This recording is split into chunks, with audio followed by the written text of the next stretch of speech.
I enjoy playing better than watching it, to be honest. Great finish from what I heard and saw this morning, but good for Rory. He's battled the demons there for a long time.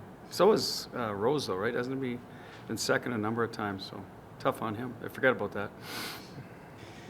You think about this time last year, you add in Tomas, you add in Noah, injuries late in the year with Mark's not playing, Petro's out.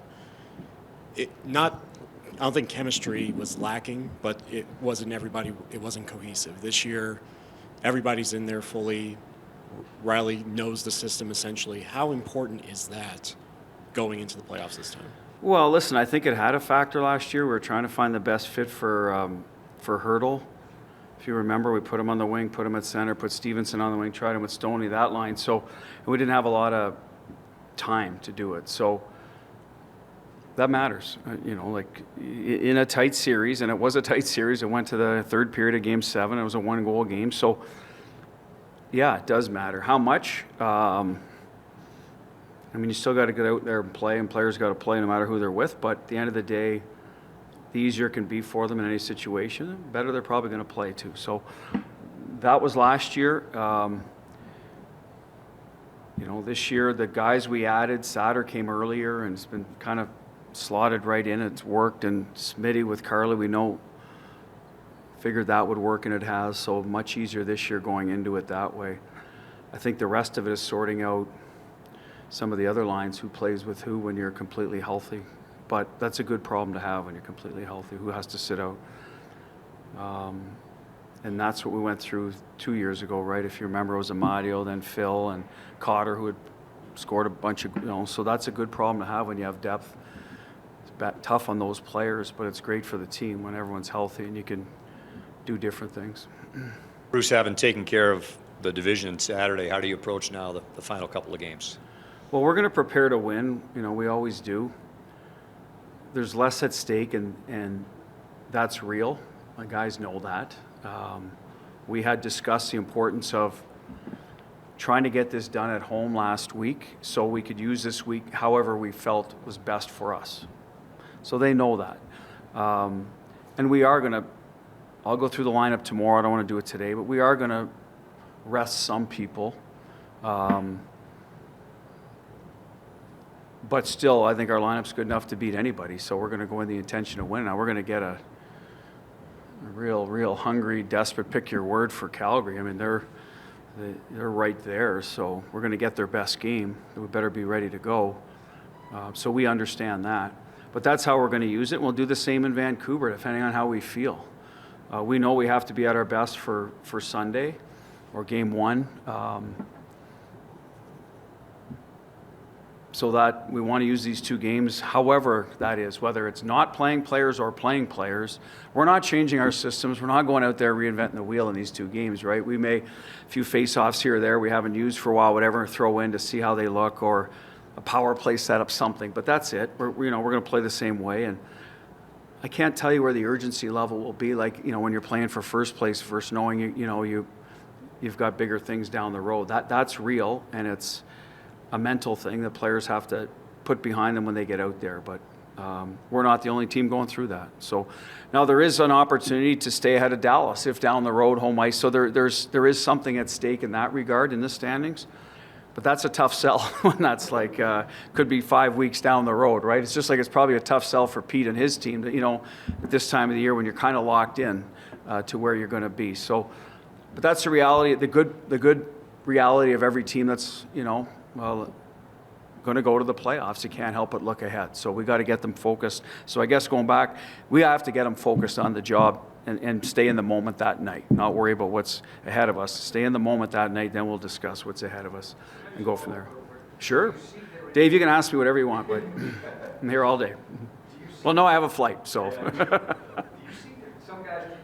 you seek their input? Yes. Kind of like, give and take. Yes.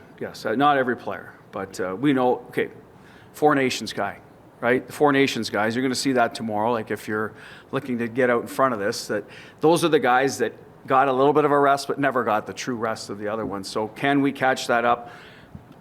I don't know if this is an opportunity to do that, but there is no other one. So, discussions with those players were first. Discussions with veteran guys usually come next. Discussions with guys that have played every game this year. How much does that mean to you? Do you need a rest, or do you want to, the badge of honor of being an Ironman? So, and that's real too. I think there's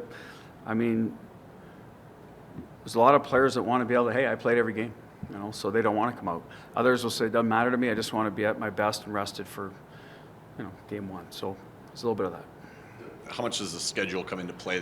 Can it be too much rest? Because if the last game was Sunday, and now next Sunday, can there be too much rest? Goalies too, I guess. Well, the goalie would be the biggest one in between starts. Is that too much time? Because it's hard to, you can replicate, I think, for players, some situations. It's harder to replicate the traffic and the sustained pressure that goalies have to go through, the pace of the game in front of them. So I would say they would be the one that would probably be the most vocal about, hey, my timing. Having said that, if there's breaks in the year, right? There's playoff series that you get extended time because you close out a series early, and then so those things do exist out there, and they've probably all been through them. But I understand the goaltenders are probably the most creatures of habit and routine, so you do have to be mindful of that. But you want your guy healthy. There's that risk involved. That's the football question to me. Always comes down to it. When you have limited games and you got to wait 2 weeks between games, you play your starters. I don't know. There's probably an argument for both sides. 4-0-1 in the last 5 to clinch the division. Did you see any commonalities out of your team that was able to rise to the occasion?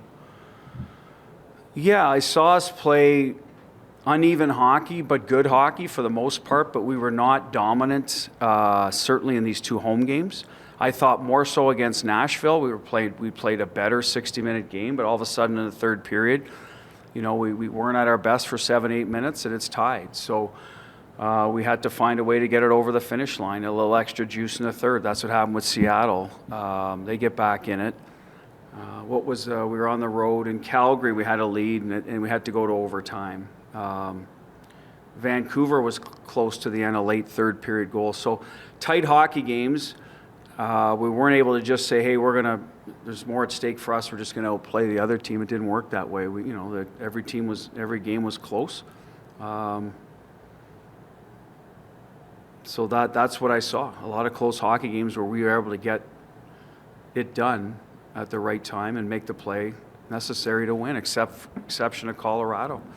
Even that one went all the way to the shootout. Are you looking at Calgary, Minnesota, St. Louis in increments, or you kind of do you focus on the next 2 and then kind of dwindle it down before you find out who you play? Well, we see Calgary tomorrow, so that's one good thing. We're going to get a head start if that's an opponent. So that's the good one about that. We're right there, and we just saw them. Haven't seen St. Louis in quite some time, so that one we're going to have to drill down on. I don't think our guys will start intensive prep until Thursday morning, or it's declared, because we have a day off Thursday, and we have played these teams. We just saw Minnesota. St. Louis, I'd say, would be the biggest one because of now. We did play them after the coaching change once, I believe, but they're the team that's probably made the most strides. So that's the one you'd have to look at closer, and that's the one. After Calgary tomorrow, probably assign one of the coaches, hey, start digging and don't worry so much about Vancouver, just because, they are the newest. But we still have some time. I don't believe in bringing the guys in Thursday morning and drilling down on whoever it is, right? They need a day away after a couple of games, and then Friday we'll start discussing tendencies. But I've always said this, and I've learned this, I think there's a lot of over-preparation for Game 1. Where players are sitting around thinking. I think the series starts after Game 1. Now you say, okay, this is what they're about.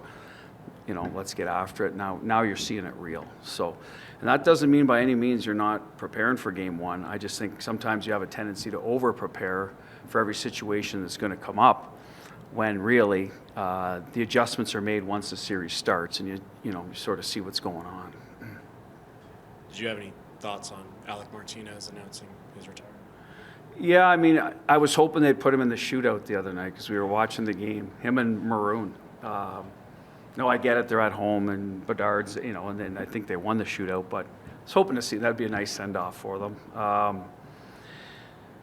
Yeah, I mean, he's had a outstanding career. I remember when I was in Providence coaching the Bruins minor league team, he was in Manchester with LA's team. And so he started. So for a guy that started in the minors, had a pretty exceptional career to work his way up, play that long, and have that much success. 3 Stanley Cups. Not too many guys can say that. So good on Marty. I know injuries derailed some of probably the game's played accomplishments, but still, he was a guy that played. If he was able, he was in there. He ate pucks every night, did a lot of the dirty work. Great teammate, guys loved him. Good veteran guy for the coaches. Yeah, I wish him nothing but the best. I know he's, you know, got a couple of new additions to his family, so he'll have lots to do away from the rink. I'm sure he'll miss the game, but that part of the next chapter of his life will be exciting too. Jack returned to the group today? He did. He's skating with us. We're going to keep him as day-to-day, Darren, for now, and see what we do with our lineup, but he's out skating and he's feeling better. The guys that were sick were all out there. They're feeling better, so hopefully that's behind us as well.